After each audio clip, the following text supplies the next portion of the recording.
है तो मैं पीऊंगी तभी प्यास बुझेगी, आपके पीने से प्यास नहीं बुझने वाली। तो जब जीवन सुबह से शाम तक में 100 चीजों में हमें ये चीज दिखा रहा है कि यहाँ पे कोई मैं और मेरे जैसा नहीं है, फिर इतना मोह क्यों?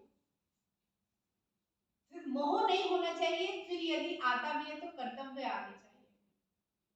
और कर्तव्य भी किस तरह से कि दूसरा जीव है जो अपनी इच्छाओं की पूर्ति के लिए यहाँ आया है, वो अपनी इच्छाओं की पूर्ति करेगा, उसमें मेरा सहयोग है। तो हम दूसरों को एक सहयोग की तरह लेके चले, उसे ये ना लेके चले कि ये मेरे बच्चे हैं, मोह वाला नहीं रखे, सहयोग वाला रखे।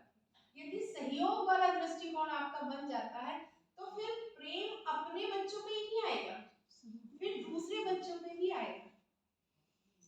यदि सहयोग वाला हमारा एक संबंध बन सके दूसरे जीवों से, तो फिर हम अपने सगे संबंधियों से ही प्रेम नहीं करेंगे या सिर्फ उन्हीं की सहायता नहीं करेंगे, फिर हम उसकी भी सहायता करेंगे जो हमारा अपना भी नहीं है, लेकिन फिर भी उसे सहायता की जरूरत है।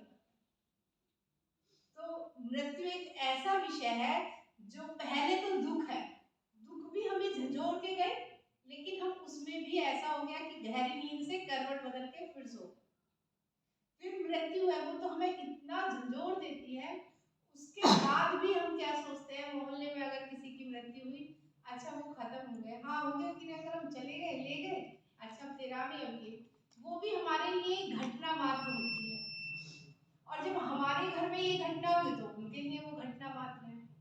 लेकिन हम ये नहीं सोचते कि एक व्यक्तित्व, जो एक व्यक्ति था, उसकी लीला हमेशा के लिए समाप्त होगी, क्योंकि वो जो का तो दोबारा नहीं आएगा, आएगा तो वो बदल के कुछ और ऐड होके, कुछ घट के, कुछ और जुड़ के उसमें वो आएगा।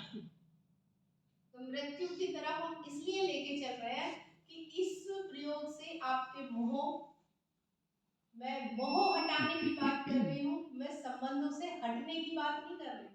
फिर कभी आपको लगे कि, क्योंकि एक है यहाँ पे बहुत प्रसिद्ध है, वो बहुत नामी है मेरठ के, जब मैंने उनसे कहा कि आप आओ हम आपको ध्यान कराएंगे बहुत अच्छे अच्छे, तो उन्होंने सुना होगा ये शब्द मृत्यु की तैयारी, वो इधर आई ही नहीं। उन्होंने मेरा फोन ही उठाना बंद कर दिया, मुझे जवाब देना बंद कर दिया। तो मरने पे तैयार उतार रहे हमें मालूम उनको लगा हम जीना चाहते हैं कि हमें मरना सिखाते हैं। शब्दों का तो बहुत वो होता है, उनका शब्द हम क्या ले रहे हैं इस चीज का, तो ये तो बहुत भारी भरकम ले लिया ना शब्द। इस चीज को भी नहीं बचा पाई, उनको ऐसा लगता है कि जो अध्यात्म में आ गया अब वो अपना घर छोड़ देगा, ज्यादातर लोगों के दिमाग में बैठे अध्यात्म। नहीं, ब्रह्मा कुमारी के बारे में भी कितना वो बैठा हुआ है कि ब्रह्मा कुमारी वाली जो वो घर परिवार छुड़वा देती हैं, ऐसा कहाँ है, कहीं नहीं है। हमने 5 साल सुना है कौन सा घर परिवार छोड़ दिया, दीदी ने भी सुना है। ये तो अपने ऊपर है कि आप क्या ले रहे हो सामने वाले से।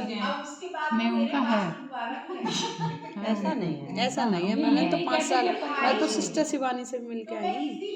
उनका है वैसे, क्योंकि हमारे यहाँ तो बहुत लोग जाते हैं और उनकी मैंने देखा उनकी परिवार को रिकॉर्डिंग चल रही है ना, रिकॉर्डिंग चल रही है, तो ये रिकॉर्डिंग बाहर भी जाएगी तो सबको मैसेज जाएगा।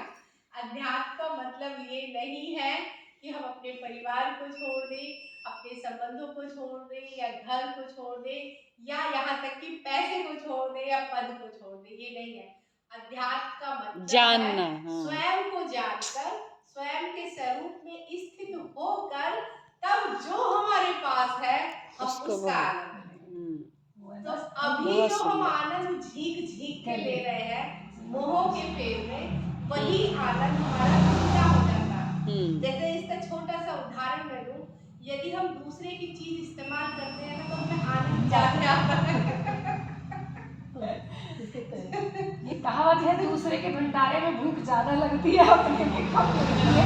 दूसरे के घर का जब हम, जैसे हमारे घर में अखबार नहीं आता, दूसरे के घर में अखबार आता है, वो आधे घंटे के लिए मिल जाए तो हमें लगता है सारी खबर छूट ना जाए। अच्छा, मुझे पता नहीं था। नहीं, ये बात सही नहीं आते रहते हैं, लेकिन कोई बात आ जाता है ना, दूसरे की चीज इस्तेमाल करने में सही तो मजा आता है। और हम उस और दुख भी तरीके से करते हैं। क्योंकि अपनी की तो आदत अपनी होती है। रक्षा कर ले। हाँ